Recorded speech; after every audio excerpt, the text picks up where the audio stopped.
say good morning to East Hampton Village Mayor Rick Lawler and Deputy Mayor Barbara Borsak and find out what's happening in the village. Rick, how are you this morning? Very good, thanks. How are you, Gary? Good to see you. Barbara, nice to see you as well. Nice to see you too. Well, just start out with the numbers like I always do, just to let people know where we are. We're up to about 38,000 total positives in the county. East Hampton town is up to 225 positives, and in the village we're up to 32, which is a little concerning because just the other day we were at 25. But it's just the way things are, and I think it's because of the increased testing that we're getting these numbers. So that's a good possibility. On the bright side, the hospital stays are down. ICU rooms the amount of people in ICU are down, and people on the ventilators are down. So that's all a good sign. And I know it's been talked about before, but there are basically 7 metrics that we have to meet in order to start undoing the Pause New York. And we have met 2 of those already. We're very close to meeting another 3, and then of course there's 2 remaining, and these are not necessarily written in stone right now, so they may change depending on the circumstances. So I think that's a good sign too. And as people are aware, the governor's divided the state up into regions, and then he's going to use that as the determining what areas he's going to open again. And we've been trying, and hopefully we'll be successful, to separate ourselves from Nassau. Right now, Nassau and Suffolk are considered one region. So we're trying to separate ourselves there, and maybe that would help with getting us back on track to get things open up. And of course, when he does, there's going to be 4 stages that we've already talked about. The first stage will be construction, manufacturing, and curbside pickup of items. Second stage will be professional services, retail, and real estate. The third stage will be restaurant, food services, and hotels and motels. Of course, now restaurants are open for takeout, but that'll be the third stage will be restaurants opening for seating inside, although it probably will involve some sort of separation, obviously.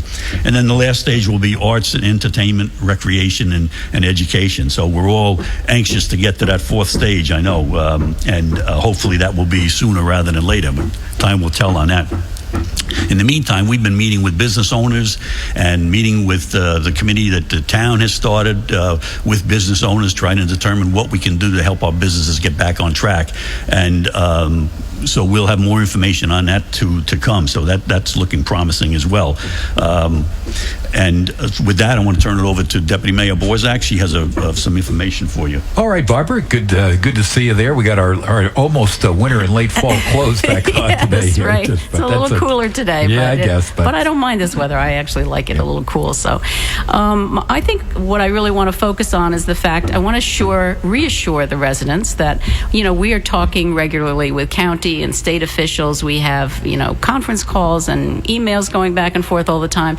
So we're trying to work regionally as much as possible. The towns in the East End have to work together. The towns and the villages, we're all together in this, and we have to work together as a unified front and get our rules and regulations down all together. So that's what we're working toward. We're trying to work with each other as much as possible. We don't think this is the time for politics, and we don't want to be distracted by politics. We want to focus on the fact that our residents are our main concern, their health and welfare and safety. That's what we're here for, is to take care of our residents. So we're really focusing on that right now and trying to make sure that we do the best for our residents. It's going to take cooperation and patience by everyone to move forward and to begin to get out a little more, and some of the things that Rick was talking about that we foresee in the future. Everyone's going to have to be cooperative. If you're asked to wear a mask, you're going to have to put a mask on. We need cooperation from everybody, but we think that's the most important thing, because it is time for us to think regionally as well as locally, and really do the best that we can for each other. We have to take care of each other. That is for sure, and I think we've been doing a pretty good job at that. Absolutely, right, Rick? Yeah. Just to add on to what Barbara said and get back to the beaches, we are not planning on closing our beaches. Obviously, they have been open. They will continue to be open.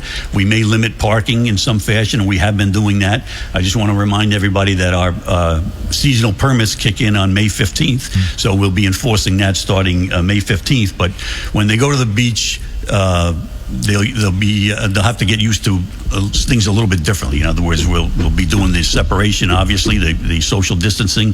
The bathrooms will be open, but there'll be 2 different lines. You'll have to social distance while you're in line. They'll be cleaned more often than usual, that sort of thing.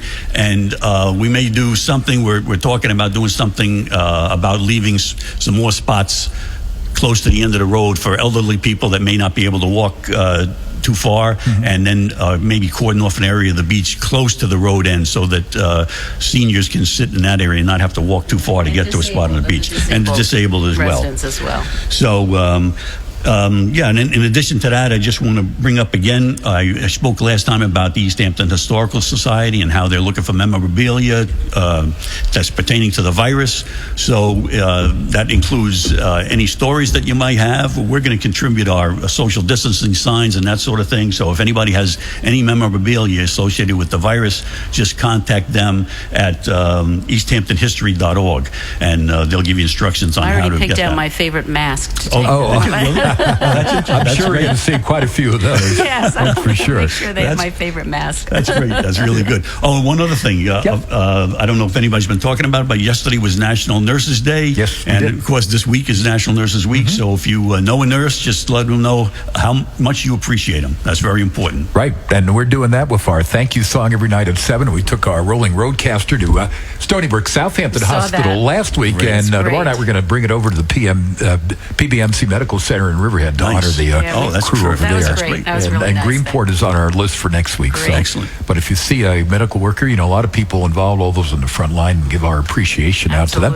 And I guess, Rick, if you see anything that shouldn't be in the town, the village, I guess call the police or the 311 number, right? Sure, absolutely, yeah. As we're starting to open up, when we do, if you see a business that's not compliant, you can call 311 or call the village police if you're in the village, and they'll respond. And in many cases, it's not that it's a deliberate effort to violate the guidelines. In many cases, they just are not sure of the guidelines, and maybe they're making a mistake, and it's just a matter of informing them what the guidelines are, and then they're compliant after that. So we prefer to do it that way rather than issue a summons. We're not trying to make things more difficult for people, so just remember that. All right, well, sounds good. Well, we appreciate you coming by. East Hampton Village Mayor Rick Lawler, Deputy Mayor 𝗵𝗿𝗃. Hope you have a nice weekend. Thank you, Gary. Absolutely, thank you very much. And we'll look forward to seeing you on Tuesday, and hope we have some pretty good news for everybody on Tuesday. Excellent. All right, thanks.